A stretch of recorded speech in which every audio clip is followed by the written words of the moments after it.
everyone, and welcome to the breakdown. Today I'm going to be talking about whether or not you can run Fortnite. Fortnite is the most popular PC game out there right now. It's absolutely incredible. So everybody wants to know if their system can run it, if their system can't run it, and you might be surprised because a lot of systems can run Fortnite that I honestly don't think can run any other games. We're going to talk about it here in a second, but before we get into it, be sure to like the video and subscribe to the channel for more awesome content like this on PC gaming, tech, building computers, all of that awesome stuff every single day of the week. Anyway, let's get on into it. The minimum specs on Fortnite are the lowest I've seen from a modern PC title in a very long time. All it requires is a Core i3 clocked at just 2.4 gigahertz, running Intel HD 4000 or higher graphics, and that's it. You're gonna need 4 gigabytes of RAM and Windows 7, 8, or 10. Any of those will work. I think my old laptop from back in the day, like I'm talking 2010 here, could run Fortnite at the minimum settings. But that's the thing, this is gonna be at minimum settings. It's not gonna be an enjoyable experience, but overall, most laptops and pretty much all good desktop PCs can run Fortnite at minimum settings. It's not gonna be a great experience. You're probably gonna have some lag. You're gonna have to turn textures and everything all the way down as low as they can go. Might not look the best. So let's talk about the recommended requirements. Recommended specs on this computer are kind of mind-boggling as well. It only requires a 2 gigabyte Nvidia GTX 660 or a Radeon HD 7870. Wow, we're looking at literally a graphics card that is 6 years old here, recommended to play this game at like the recommended normal settings, a freaking 6-year-old graphics card. If that doesn't speak to Epic's ability to create an awesome gaming engine that can work on tons of platforms, I don't know what does. Now you are going to need a 2 gigabyte graphics card, which is pretty easy. Pretty much all 660s were 2 gigabytes, and if you decide to go up a little bit, say get a 760 with 4 gigabytes, you're going to be set on Fortnite without any freaking problems. You can probably run it on ultra settings, if I'm honest, with like a 760 4 gigabyte card, which you can pick up for like $100 right now. We're going to talk about the price of a minimum Fortnite build a little later in this video, but it's still crazy what the minimum specs are. As far as the processor goes, they recommend a Core i5 clocked at 2.8 gigahertz, 8 gigabytes of RAM, which was kind of high to me. That kind of surprised me, the 8 gigabytes of RAM. I figured we'd see 6, which is a weird number, so that's probably why they went with 8, but it's still interesting. And of course, you're going to need Windows 7, 8, or 10, depending on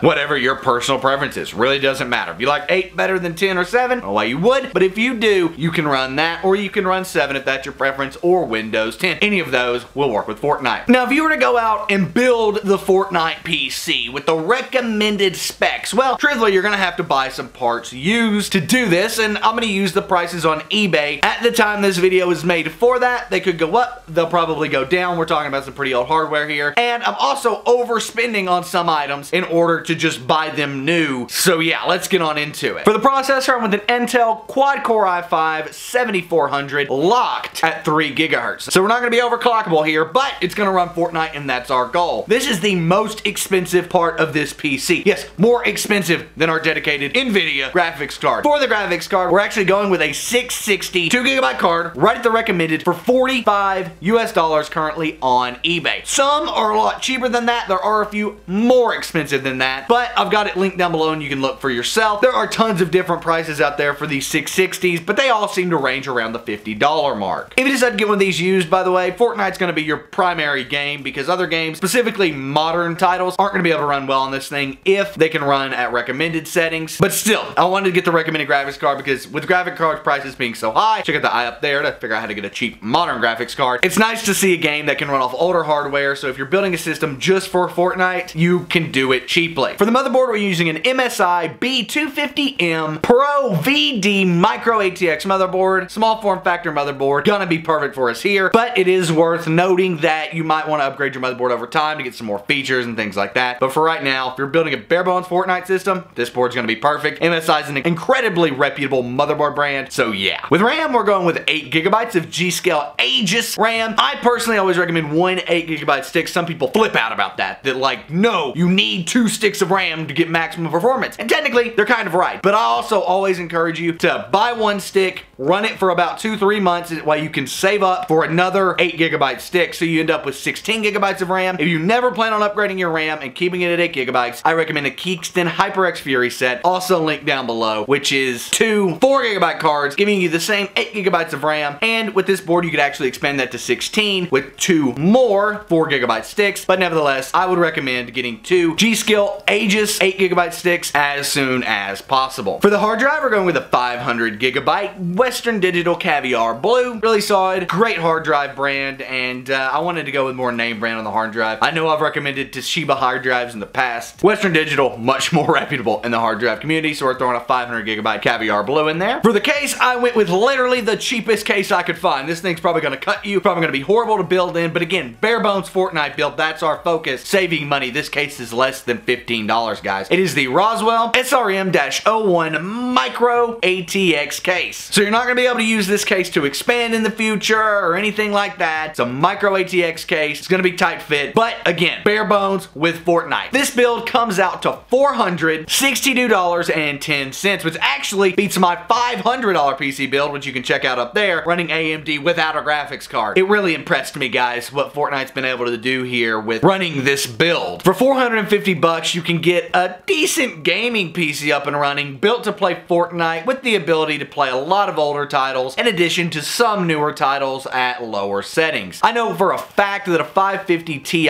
will run GTA, Call of Duty World at War, and things like that without any problems, so it is reasonable to believe that the 660 could do the same. Anyway, guys, I hope you enjoyed this video. You can check out all of these parts linked down below in the description on Amazon, and some of them on eBay if I'm buying them used. But nevertheless, I hope you enjoyed this video. Again, if you did, please give it a thumbs up. Subscribe to the channel for more awesome content exactly like this on tech, PC building, gaming, all of that awesome stuff. My name is Nick. This has been The Breakdown, and I am out, guys. Peace.